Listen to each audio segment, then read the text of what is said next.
Qu'est-ce que la gémothérapie? Quels sont ses principes? Quelles sont les propriétés et les vertus thérapeutiques des bourgeons? Quel est le mode d'action en gémothérapie? Quels sont les effets secondaires et les contre-indications? Et comment utiliser les bourgeons? C'est ce que je vous propose de voir ensemble dans cette vidéo. Si c'est un sujet qui vous intéresse et que vous souhaitez aller plus loin, je vous mets dans la description, juste en dessous de cette vidéo, des livres sur le thème de la gémothérapie. N'hésitez pas à les découvrir. La gémothérapie, définition. En latin, gemae veut dire bourgeon. Appelée médecine des bourgeons, la gémothérapie est une forme de phytothérapie qui utilise les tissus embryonnaires végétaux, c'est-à-dire les bourgeons d'arbres et de plantes. La gémothérapie se soignait avec les bourgeons. La gémothérapie s'inscrit dans le cadre d'une démarche de médecine naturelle et holistique, préventive et curative.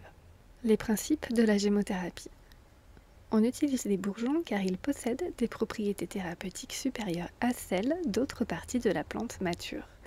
Le bourgeon est un embryon qui porte en lui le potentiel de développement de la plante en renfermant à la fois les propriétés des feuilles, des fleurs et des fruits. Ainsi, le tissu embryonnaire de la plante contenu dans le bourgeon offre un champ d'action plus étendu que chacune des parties de la plante prises isolément. Combien existe-t-il de macérats de bourgeons? On répertorie de nombreux macérats de bourgeons. Les plus connus sont le cassis, le figuier, l'aubépine, le marronnier, le châtaignier, le framboisier, le tilleul, le romarin ou encore le genévrier. Chacun dispose de propriétés spécifiques et agit au niveau d'un système particulier. Les différents systèmes sur lesquels les bourgeons ont une action. Les bourgeons ont une action sur le système nerveux, ostéo-articulaire, immunitaire, respiratoire, cardiovasculaire, digestif, urinaire, endocrinien, mais également tégumentaire, c'est-à-dire au niveau de la peau. Les vertus thérapeutiques des bourgeons.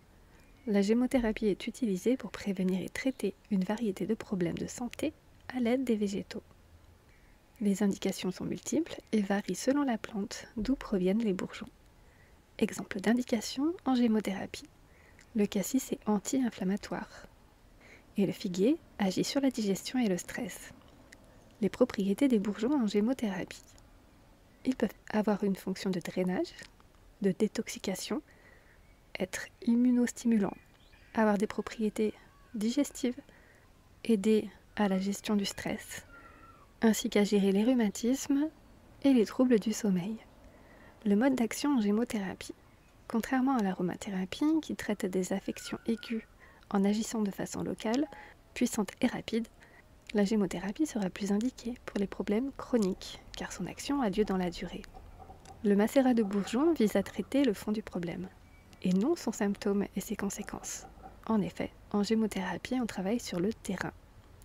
En comparaison avec l'homéopathie, la gémothérapie est beaucoup plus concentrée. Les cibles privilégiées en gémothérapie.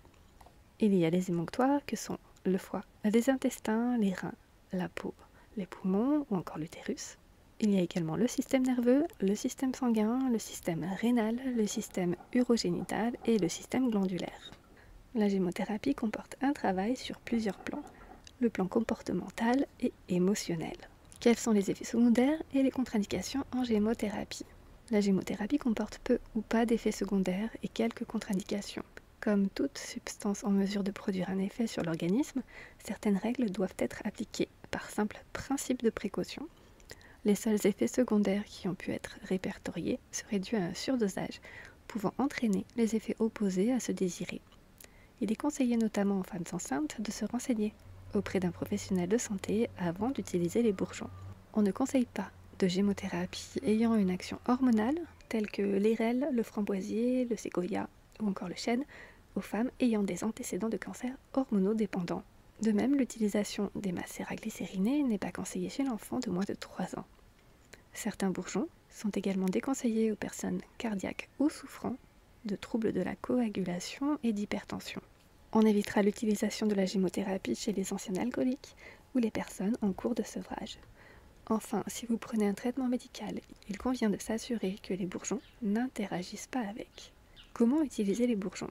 Les bourgeons sont très faciles à utiliser. Une seule voie d'utilisation, l'ingestion. On peut prendre les gouttes en sublingual, c'est-à-dire sous la langue. Ainsi, le principe actif passe directement dans le sang, sans passer par le système digestif. On peut également diluer les gouttes dans un peu d'eau. Exemple de posologie pour les adultes ou les adolescents. On prend 5 à 15 gouttes par jour, pures ou diluées dans un verre d'eau, de préférence quelques minutes avant un repas. Quelle est la durée d'une cure de bourgeon? En moyenne, une cure de bourgeon dure 3 semaines, renouvelable après avoir observé une semaine de pause dans le traitement. N'hésitez pas à liker et à partager cette vidéo à toutes les personnes que cela peut aider et intéresser. N'oubliez pas de vous abonner à ma chaîne YouTube pour être tenu au courant de toutes les nouveautés. Et moi, je vous dis à très bientôt. Et d'ici là, prenez soin de vous.